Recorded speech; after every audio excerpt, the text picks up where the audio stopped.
65 Days of Horsemanship, day 196. Yeah, quite a good day today. I was happy to make it up in the light. Actually spent about an hour with Lawrence, which was really nice. I definitely have been feeling recently that the sessions with him were getting really challenging. And I just felt like my timing was all wrong all the time.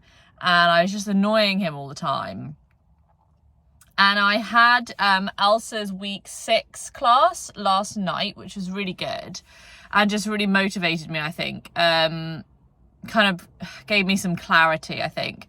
And she'd pointed out, I sent a video, posted a video on the group, which she commented on, where she pointed out about some times where, for example, if he was coming towards me, instead of reading that as him wanting to be closer, which is the most obvious solution, I was backing away and maintaining the same distance from him because I didn't want to crowd him. But like, that's a really complicated thought process compared to, oh, he's moving towards me, he wants me closer. And I kind of realized that maybe I was overcomplicating things, and also that I was like making too many of my own decisions without actually listening to what he was saying to me, making all these decisions about how I was going to guide the session rather than actually just turning up and listening to where he's at and responding to that. Yeah, so, and I think like, you know, this idea of like predicting is so great, like predicting your horse's actions, but you can only predict them if you actually listen to them enough times to learn what they are. If I'm constantly trying to like work out what he wants when I don't actually know and I'm just guessing, I'm actually better off waiting until he tells me, listening to him, and then learning what that means. So that was good. It was a good realization. We had a nice session today, actually. Yeah, I initially came and he was a little itchy, and he was itchy underneath his rug. So I was able to take the back half of the rug off and give him a little itch there. And then he wanted me to itch at the front. So then I was able to take the front half of the rug off. And that was really good because that felt like, normally he's quite anti having the rug off, particularly in the winter, like in the cold winter. And it's not too bad today, but that's definitely a pattern that we've had historically. But today it felt like there was much more in it for him, and I was able to set it up better. I think that's definitely something overall that I think is my personal challenge, and like sort of my personal kind of behavioral pattern to get out of, is this resistance to allowing him to do what he wants, and actually allowing him to make decisions and not dictating everything all the time. I think that's something that's just really deeply ingrained in me, that like if I'm being the leader, like I'm just making all the decisions and then the horse has to go along with whatever I say, when actually it's like deconstructing and deprogramming that. Actually, we got a lot more done today. Like, my goal has been to spend more time touching him, like just at the touching distance with my hand still. And I just really feel like I've realized that actually we can do most things as long as I ask at the right time. I've just been asking at the wrong times, or making it into a thing where it's like he has to do this thing he doesn't want to do.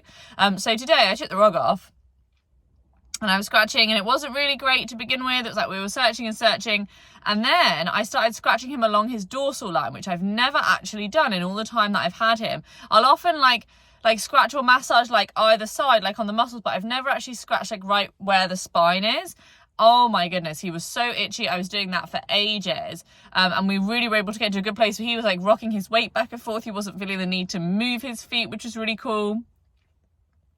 And then in the spots in between where he was like, I could feel like the moment changing and he's about to like lick and chew or yawn, I was then able in those moments to have my hand on him. And instead of like trying to create the hand on him and then the good emotion, the good feeling, I was actually spotting moments of good feeling that were happening based on me doing lots of things that he liked, and then using those moments to be associated with me touching him, which is much better, and actually I think much more what I should be doing, or what I want to be doing.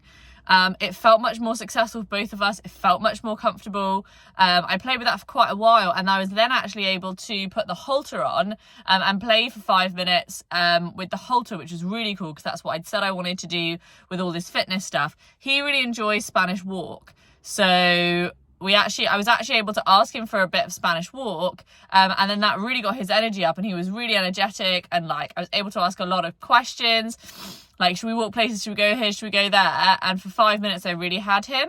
And then I think I kind of lost it a little bit. Maybe I don't know, a bit more variety. Maybe I needed to ask for the Spanish walk a bit more. Excuse me, but it was really good. I often see him rearing with his friends in the pasture. I need to watch him do that. I need to watch what happens before that happens, because I think with him at this stage in his life, that's something that I'm kind of happy to do with him. Like, I don't think he's particularly a dangerous horse for it. And so I'm really just looking for things that he likes. Like, at this point, I don't really care what kind of fitness we're doing. As long as we're doing some kind of movement and he's enjoying it is really where I want it to be at. Because I think, frankly, anything is better than nothing, and I think the way he feels about it is going to be the most important thing. So it was a really strong session. I was able to then put the rug on, and it just felt good. It felt like I wasn't overthinking things as much, and it felt a lot more just like where I wanted things to be, I think. So that was really good. I was really happy with that. Today with Mia, I just did her plats. That went quite well too, actually, because I had my music on, I was like dancing a bit, and then every time she moved her focus from eating, I stopped and was in flow with her, looking at the same thing that she was, focusing on the same thing as her. And that was really nice. Definitely with Mia, if I don't provoke her into a leadership focus or into us doing something together, she doesn't change focus very often from the grass and her like ear flicky environment thing, although she's much less concerned about the environment these days.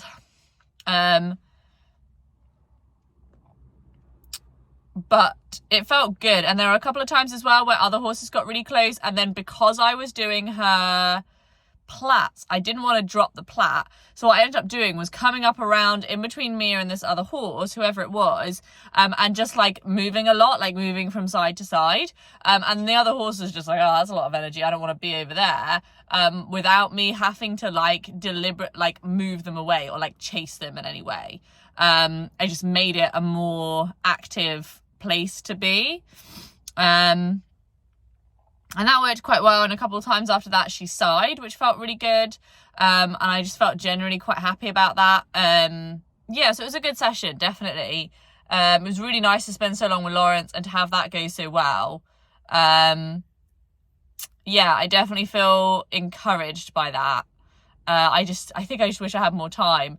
I felt I was in a really good mental place today. I felt really energetic about coming to the horses. I felt like I had a lot to give, mentally and physically today, which was really nice. So I'm just grateful for that. I'm grateful for any days that are like that, really.